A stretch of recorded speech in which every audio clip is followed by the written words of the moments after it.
Hi everyone, I'm Law of the West, and I have some information to share with you about changes that are being done to our ship's thrusters, some new stuff to show off from the EU gameplay features team, a sneak peek at how the Banu Defender is coming along, a quick look at one of microTech's transit hubs, and to finish things off I'm going to be taking you on a partial tour of the 890 jump. The team is currently working on giving ship thrusters their own individual health and proxy. The proxy is their term for a collision mesh that dictates how damage is distributed to and affects the asset that it's associated with. In the future, you're going to be able to damage thrusters individually. And as they're damaged, their health will go down, their ability to function will be impaired, and will eventually stop working altogether.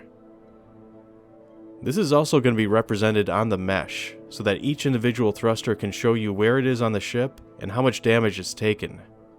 This information can then be transferred to and displayed on your ship's MFD. So you can actually see these thrusters in real time go from green to yellow to red as they take damage. This damage can further spread from there to other parts of the ship that are located adjacent to the affected thruster and to any elements that are located just below it. The team is working on creating accompanying VMF effects that'll start to show as the thruster degrades or as it starts to take increased amounts of damage. This will be done by emitting more particles, giving you a visual cue which shows that they've been impaired and by how much. Currently, you have to fire directly into a thruster in order to damage it, especially if it's been recessed into the hull of the ship. But in the future, you'll be able to shoot directly through the target's hull with their new Pierce ability tech and strike the thruster's component that's located just underneath it. The purpose behind all of this work is to allow players to be able to individually target thrusters and to be able to take them out.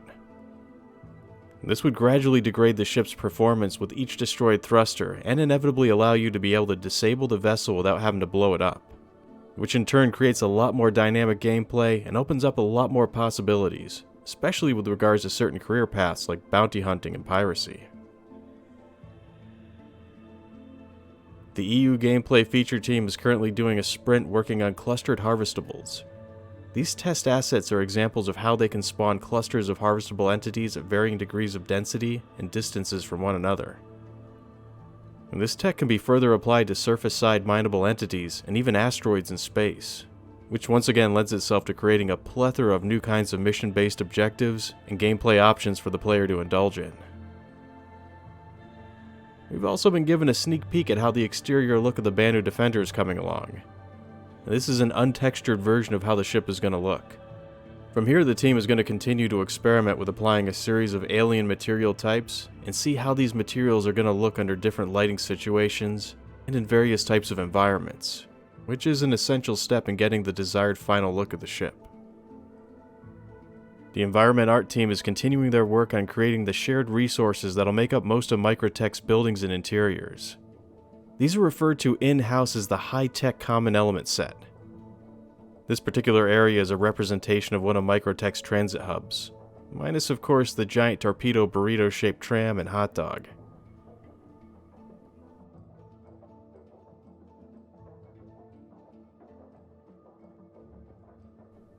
And lastly, we've been given a partial tour of the 890 jump, which is in its final art phase of the development process. This area here leads to the social hub of the ship. They've taken a lot of cues from the 600i and used that input to improve upon the design of the 890 jump by doing things that make better use of the space that's been provided. For instance, like creating partitioned off areas that are just for use for the ship's workers.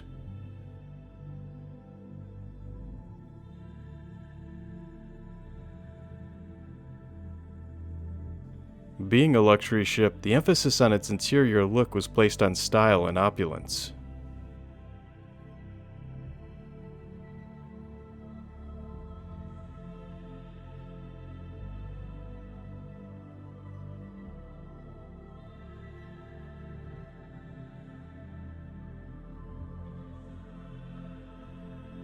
This is the dining area, which ended up being a bit larger than was originally planned and has since been divided up into two separate areas. One that was designed for more of a fine dining experience, and just because we can, we're going to take a dip down here and take a quick look at the pool. and another area that has one large meeting room table that has a number of applications beyond just being a place to eat.